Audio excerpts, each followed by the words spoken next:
For decades, they defied explanation.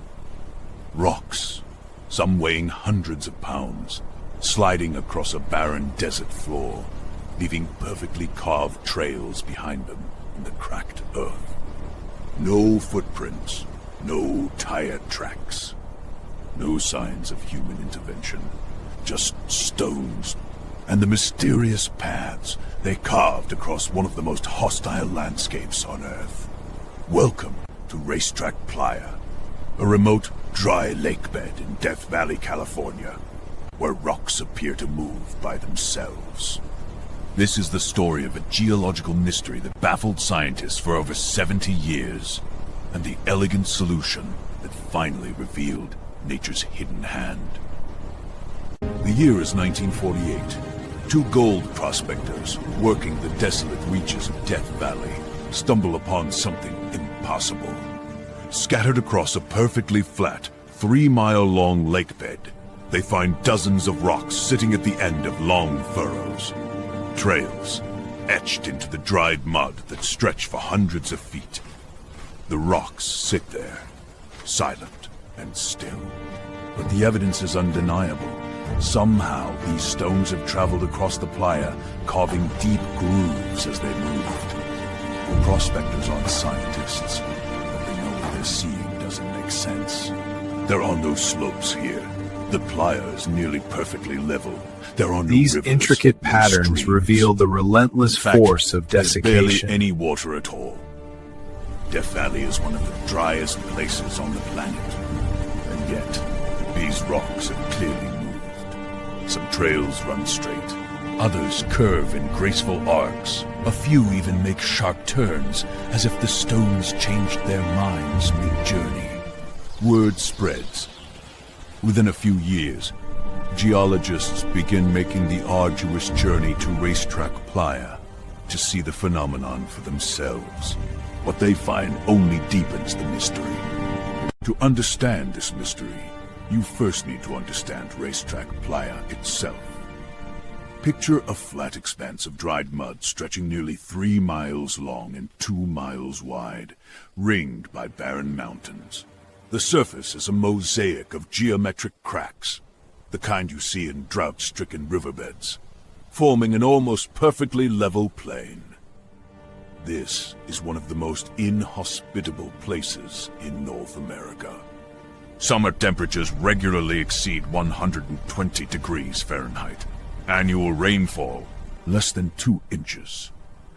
The nearest paved road is 27 miles away, over rough terrain that destroys tires and suspensions.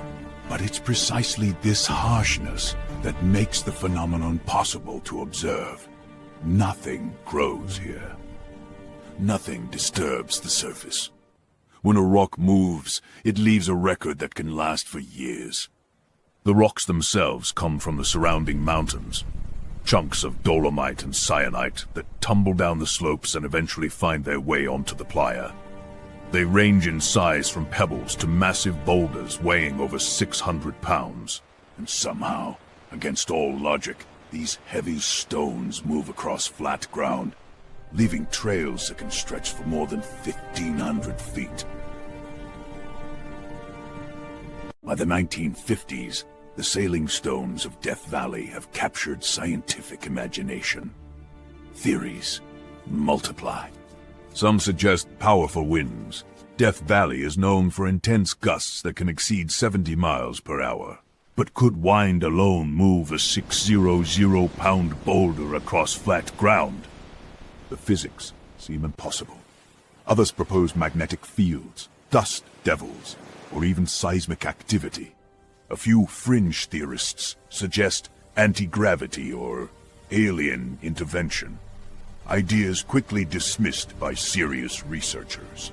In 1955, geologists George Stanley and Jim McAllister conduct the first systematic study.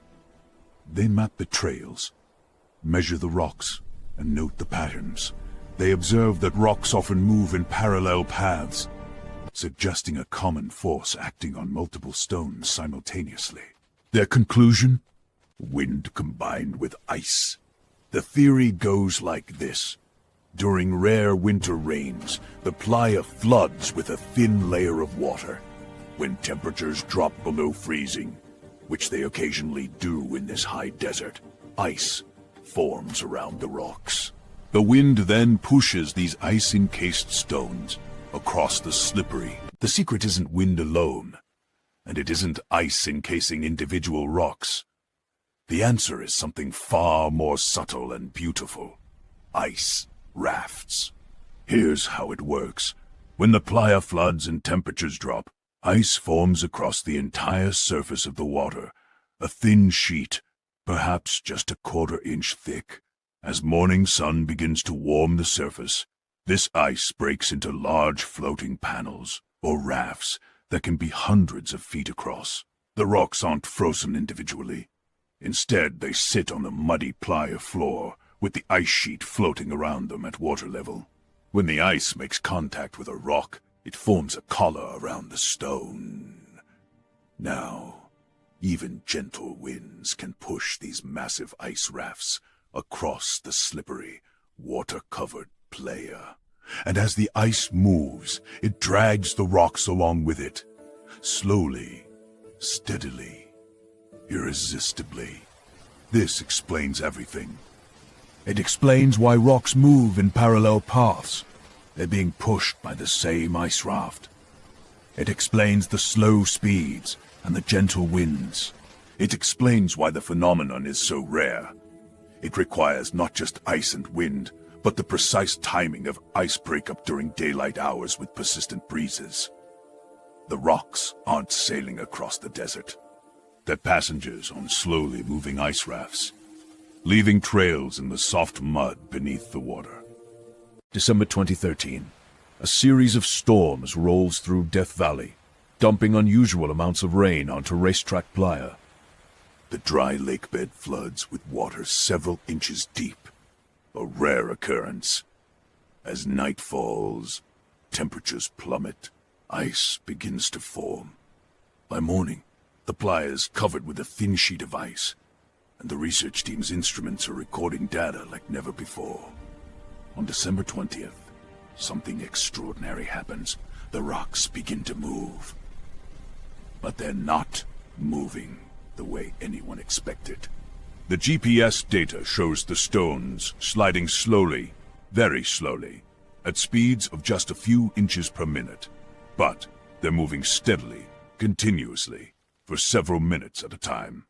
Some rocks travel over 200 feet in a single event. Even more surprising, the movements happen during daylight hours, with relatively gentle winds of just 10 to 15 miles per hour, far less than the powerful gusts researchers had always assumed were necessary. Richard Norris and his cousin happened to be visiting the playa during this exact window. After years of waiting, they become the first scientists in recorded history to actually witness the sailing stones in motion. What they see rewrites the understanding of the phenomenon entirely.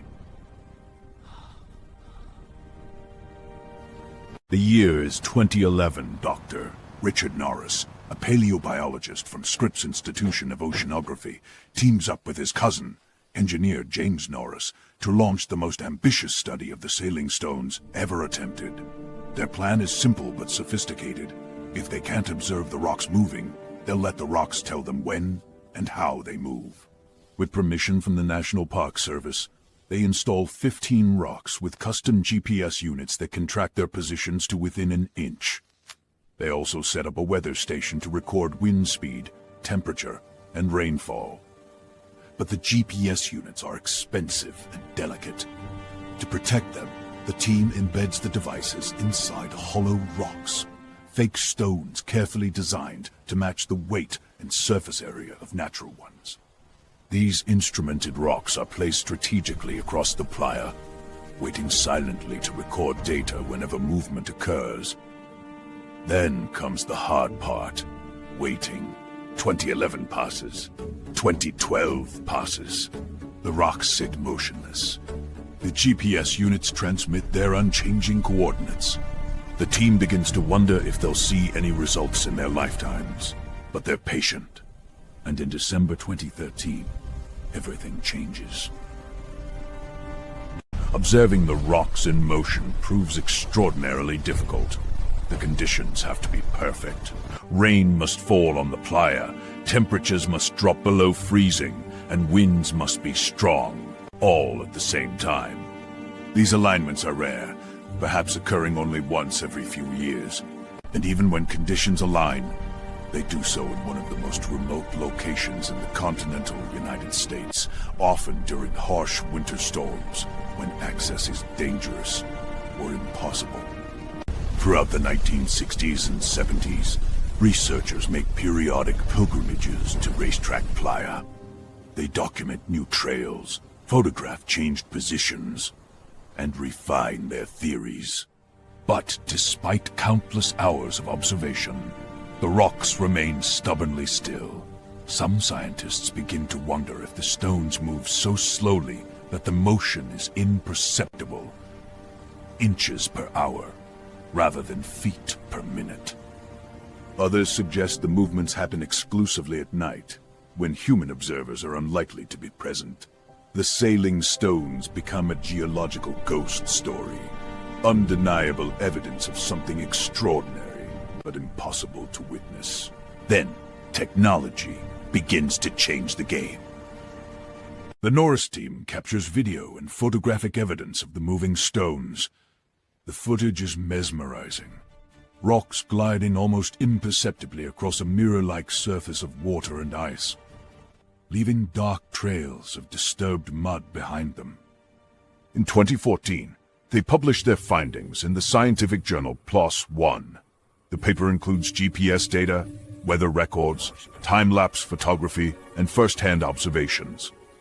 After more than 70 years, the mystery is finally solved with rigorous scientific documentation. The response from the scientific community is enthusiastic. Here is a rare geological phenomenon that had puzzled generations of researchers, explained through patient observation and clever instrumentation. But the solution doesn't diminish the wonder. If anything, understanding the mechanism makes the phenomenon more remarkable. The sailing stones require such a precise alignment of conditions.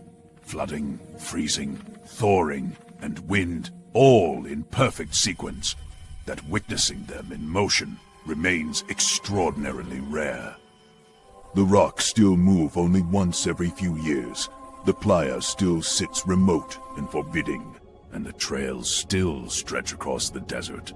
Silent testimony to nature's patient choreography. Today, Racetrack Playa remains one of Death Valley's most remarkable attractions. Thousands of visitors make the challenging journey each year to see the sailing stones and their mysterious trails. The trails themselves can persist for years, etched into the hard-baked surface of the playa. Some of the most famous ones, captured in photographs from the 1990s, have only recently faded from view. And occasionally, when conditions align, the stones still move. In 2014, after the initial observations, researchers documented several more movement events. Each one provides new data, new insights, new footage of this rare phenomenon in action. The story of the sailing stones reminds us why mysteries matter in science. For decades, these rocks represented a gap in human understanding. A phenomenon that seemed impossible, but was undeniably real. That gap drove curiosity, inspired research, and eventually revealed something beautiful about how our planet works. The solution required patience, technology, and a bit of luck. It required scientists willing to wait years for the right conditions, to brave harsh environments, and to question assumptions that had stood for generations. But perhaps most importantly, the sailing stones remind us that Earth still holds secrets. Even in places we think we know, even with our sophisticated instruments and theories, nature can still surprise us. The universe still has mysteries waiting to be solved, not through speculation or wishful thinking, but through careful observation and rigorous science. The rocks of Racetrack Playa don't move by magic. They move by ice and wind and water. by the simple physics of floating ice pushing against stone. And yet, knowing this doesn't make them any less wondrous. Because wonder isn't about ignorance. It's about standing in the presence of nature's ingenuity and recognizing that the real world, the world of geology and physics and patient scientific investigation, is strange and beautiful, Eno.